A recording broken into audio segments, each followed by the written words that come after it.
Fala pessoal, beleza? Eu sou o Fábio, sejam muito bem-vindos ao canal de Resenhas dos Perdidos no Tempo, onde a gente bate papo e troca ideias sobre quadrinhos, RPG e assuntos relacionados. Então, se liga aí que a resenha de hoje já vai começar e a gente vai continuar a nossa exploração aqui do Cultos Inomináveis. Quem tá ligado no movimento, quem já tá inscrito aqui no canal, sabe que a gente tá explorando aqui o livro capítulo a capítulo, separando tudo que foi interessante da lore, do sistema, para vocês terem uma ideia geral da proposta aqui do jogo, beleza? Nos vídeos anteriores, a gente estava explorando a questão dos cultos, que é um dos pontos centrais do jogo, ou o ponto central do jogo, né? Já que, segundo a proposta aqui do cenário, você joga com um cultista, né? Você não é um investigador como normalmente acontece nos outros jogos baseados nos mitos de Cthulhu. Então, para dar esse peso, né, essa importância para os cultos, tem um capítulo inteiro dedicado a ele no livro, e a gente vai fracionando esse conteúdo. Então, agora chegou o momento de a gente falar da parte final, ou seja, da criação do culto, né, de um culto, melhor dizendo.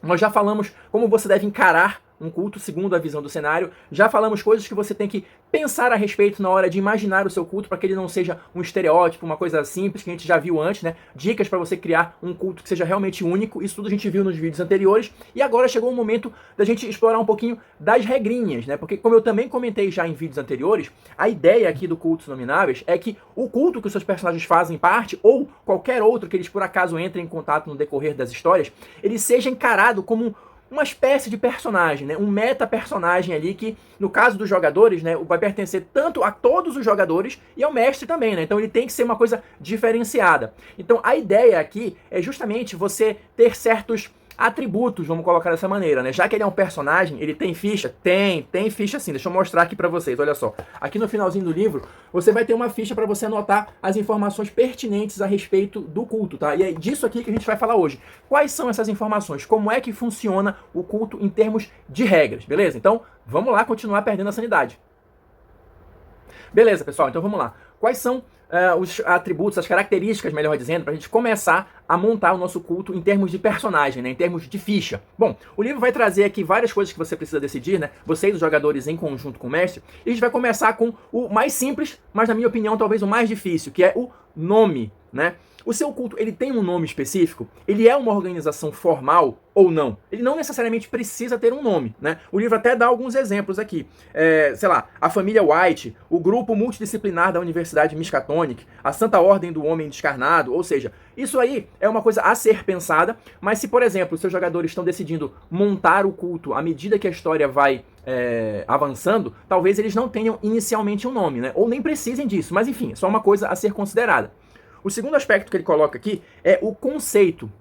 Qual é o conceito do culto? Ou seja, qual é o tipo de organização? Qual é a fachada, né, atrás da qual esse culto se esconde? Qual é o disfarce? Né? Ele tem uma apresentação para a sociedade mundana, vamos colocar assim, mas por trás das cortinas ali, o que acontece? Então, o conceito vai tratar disso. No primeiro vídeo que eu comentei aqui a questão dos cultos, eu dei vários exemplos aqui de organizações formais, reais, vamos colocar assim, que podem esconder, podem abrigar um culto, né? Uma família, um grupo de amigos, uma multinacional, enfim. Então a ideia é mais ou menos essa, né?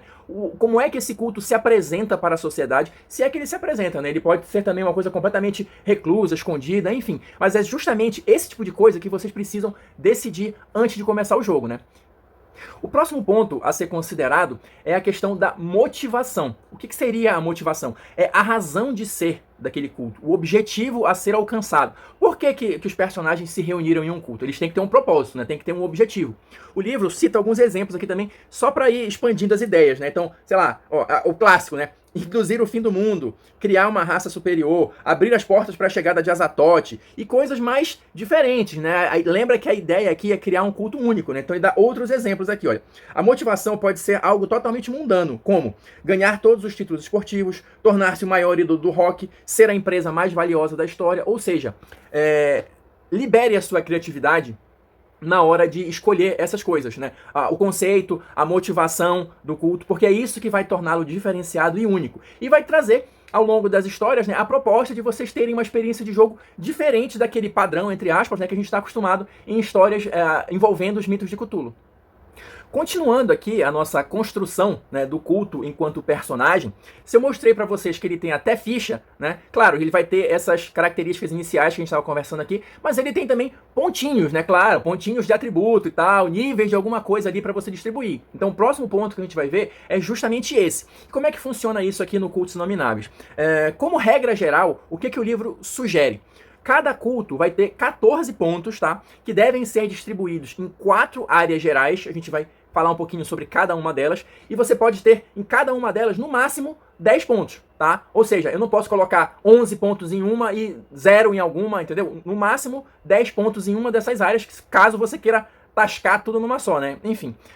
Além disso, os cultos, assim como os personagens, né, do Cultos Inomináveis, eles têm aspectos, eles têm traços descritivos, mas a gente vai comentar um pouquinho sobre cada uma dessas categorias a partir de agora. O primeiro atributo que cada culto vai ter são os recursos, né? Recursos financeiros mesmo, né? Isso aí é bem claro. Mas eu quero ler um trechinho aqui do livro para vocês terem uma ideia de como é que funciona, porque como a gente está comentando aqui, você vai ter 14 pontos para distribuir entre os 4 atributos. Então, o que significa ter recursos 1? O que significa ter um recurso elevado? Então, para ficar um pouco mais claro, eu vou ler um trechinho aqui para vocês. Olha só. Um culto de recursos 1 provavelmente só tem o dinheiro e propriedades que possuem os seus próprios membros, que pode não ser muito, né? Enquanto um culto com uma pontuação alta de recursos terá instalações próprias em diferentes locais, contas bancárias em paraísos fiscais, antiguidades valiosas ou uma combinação de tudo isso. O livro ele não estabelece aqui uma tabelinha, né, para o que é recursos altos, mas aí fica a cargo de vocês combinarem, né, entre os jogadores e o narrador. Mas ele dá esse parâmetro de um culto com 1 ponto naquele atributo e o que seria o oposto, né, o outro extremo. Ele também fala aqui um pouquinho da questão dos traços. Cada um desses atributos vai ter que ter um traço, vai ter que ter uma pequena descrição, né? A gente já falou sobre traços, já falou sobre aspectos em vídeos anteriores aqui da série. Mas só para dar uma ideia aqui, olha só. Exemplos de traços.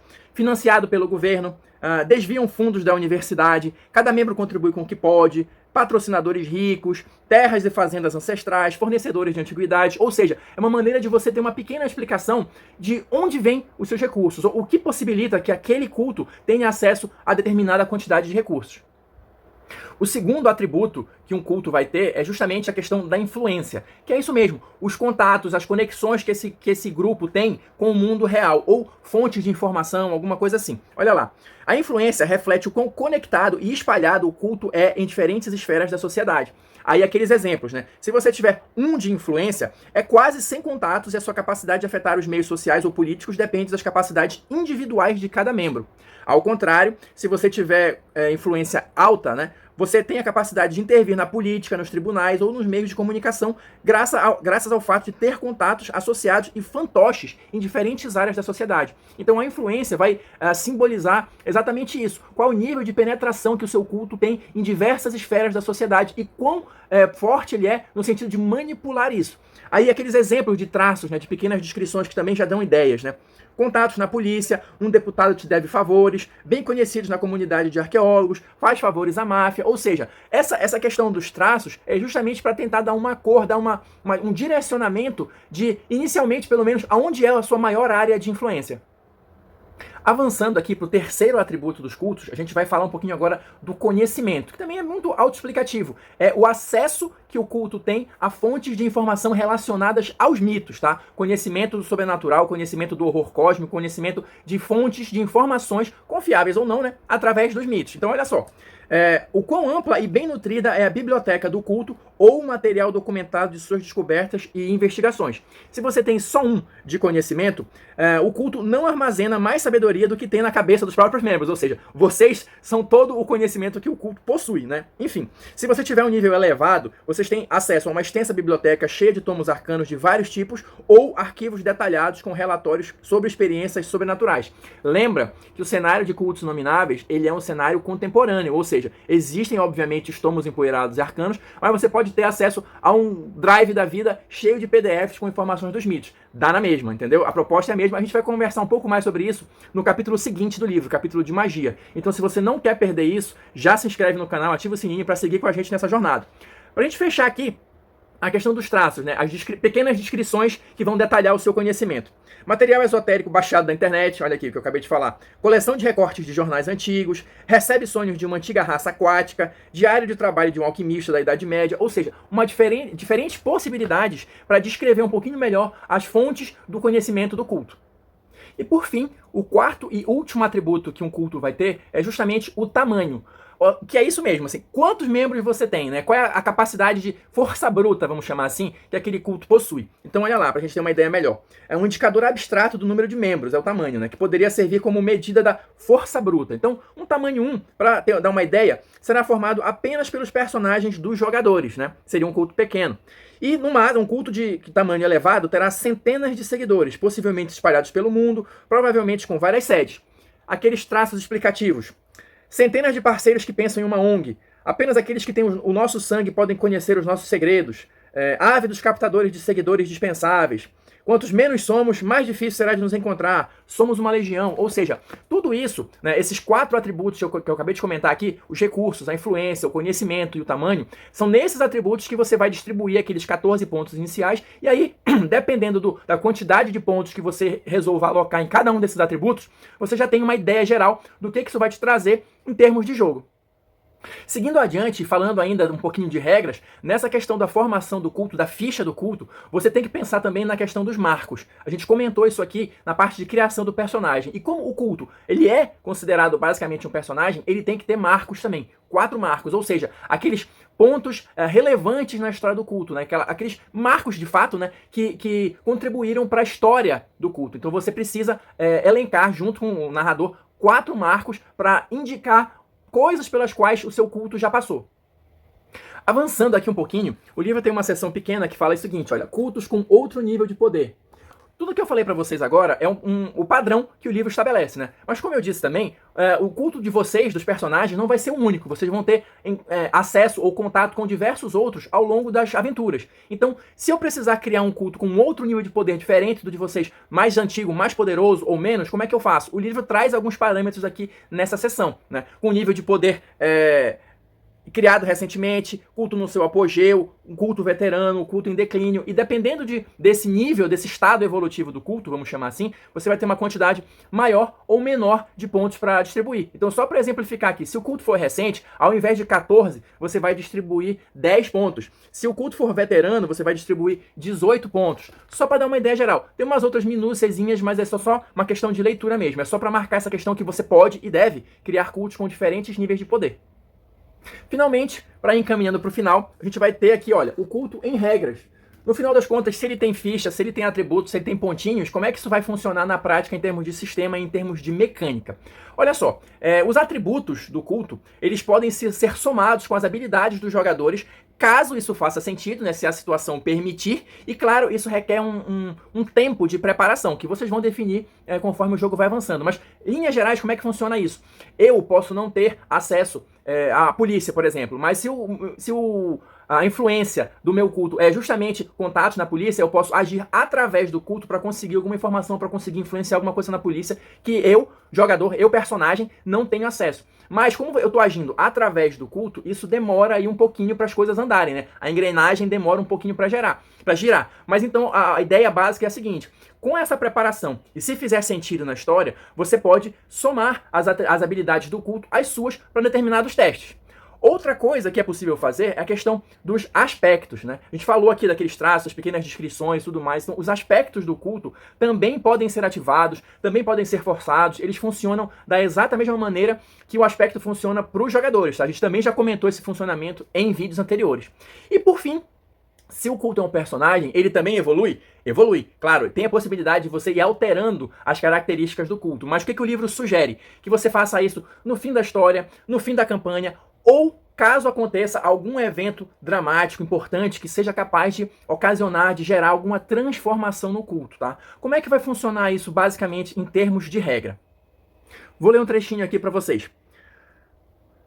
A mudança pode consistir em transferir um ponto de um atributo do culto para outro ou, alternativamente, mudar algum aspecto do culto para um novo que reflita a sua transformação. É basicamente como funciona também para os personagens, né? Você vai rearranjar ali os pontos de atributo e você pode trocar algum aspecto, né? Simbolizando justamente esse avanço, essa evolução do culto, beleza? E para finalizar, aqui nas últimas páginas, aliás, últimas não, né? Nas várias últimas páginas, antes de terminar o capítulo, ele vai trazer aqui exemplos de cultos, né? Pra gente ter uma ideia mais ou menos do que é possível. E aqui a gente tem de tudo. A gente tem a família White, por exemplo, que é um culto cujo núcleo é uma família, como o próprio nome diz, né? A gente vai ter grupos aqui, cultos aqui dedicados a estudos acadêmicos, a estudos científicos, né? A gente tem, olha, a Sociedade Arcana de Ultar. A gente tem um grupo aqui, Salve a Terra, olha, que começou como uma ONG protetora do meio ambiente e tal, e acabou sendo desvirtuada para um culto dos mitos. Ou seja, olha, o grupo de análise da metafísica do caos. Esse capítulo, esse final do capítulo, ele é bem interessante justamente porque ele vai apresentar